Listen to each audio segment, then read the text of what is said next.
Gun Galleria here. I've decided to do a video on what used to be seen as youth rifles. Youth firearms are something that dates way back.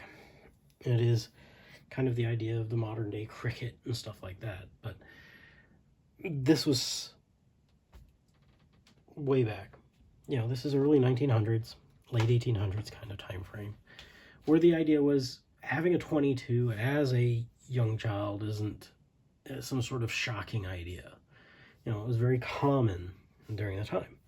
And what you ended up with were various kinds of youth rifles. Now, this here is a Stevens Little Scout. Now, this particular firearm was actually owned by my grandfather. It's .22. Here we're back. Drop in, round, up, and there you go. Very simple, very easy to use.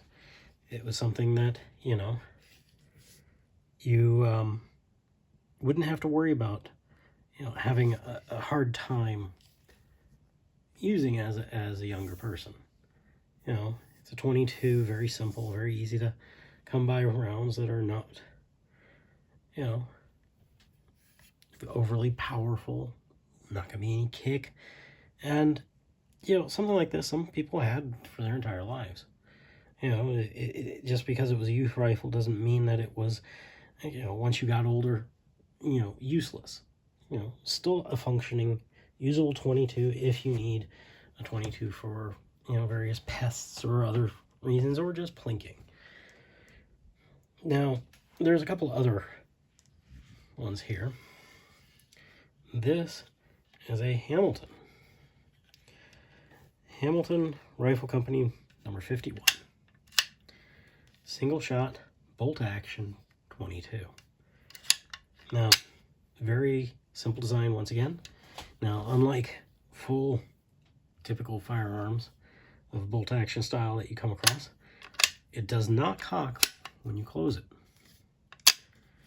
You would have to take it, and I've seen these with a piece of string tied around it, something to let them do this, you know, and pull it back.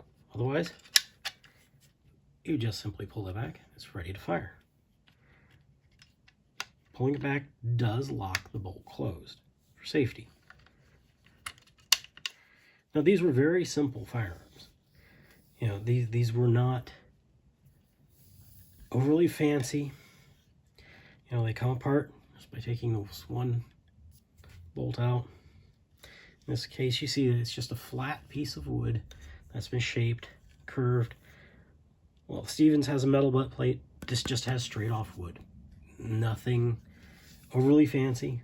These were designed to be just used, you know. A youth would get this and play with it, and if it broke, well, it didn't cost a ton of money. And they were easily replaced. Now,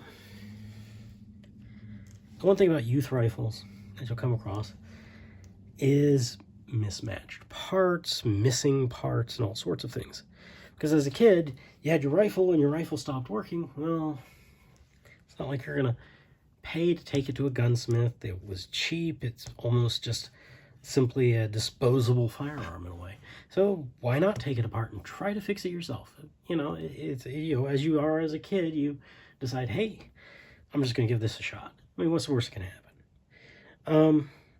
And, you know, adults weren't overly fearful that little Johnny was going to screw up his single shot bolt action youth rifle. It's like, oh, well, if little Johnny screws it up, I guess we'll just buy him a different rifle. What does it matter? And, you know, most parents would have been, you know, responsible enough to say, hey, let me have a look at that before you actually go and try to shoot it. You know, some common sense. Now, so you've got a couple of them here that are a few different designs. You got 2 bolt actions and a falling block. Now, the difference in quality also depends. You know, you have your Hamilton, you have your Stevens, and this is a Mossberg.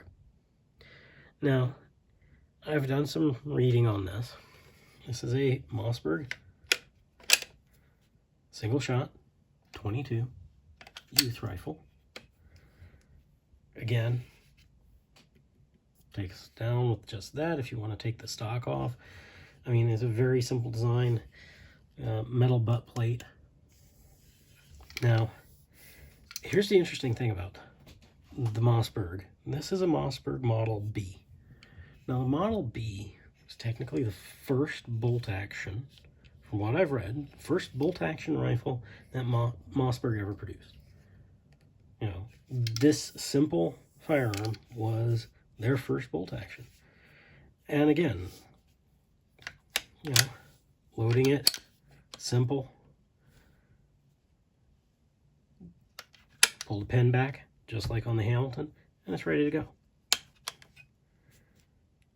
But again, not a complicated design in any way, shape, or form.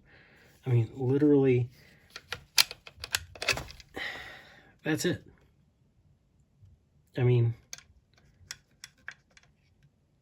there is not much to this. There didn't need to be. You know, these were 22. These were not shooting any high caliber rounds, and they just needed to be simple and cheap. Why? Because, well, I mean, you're selling them to, you know, a kid.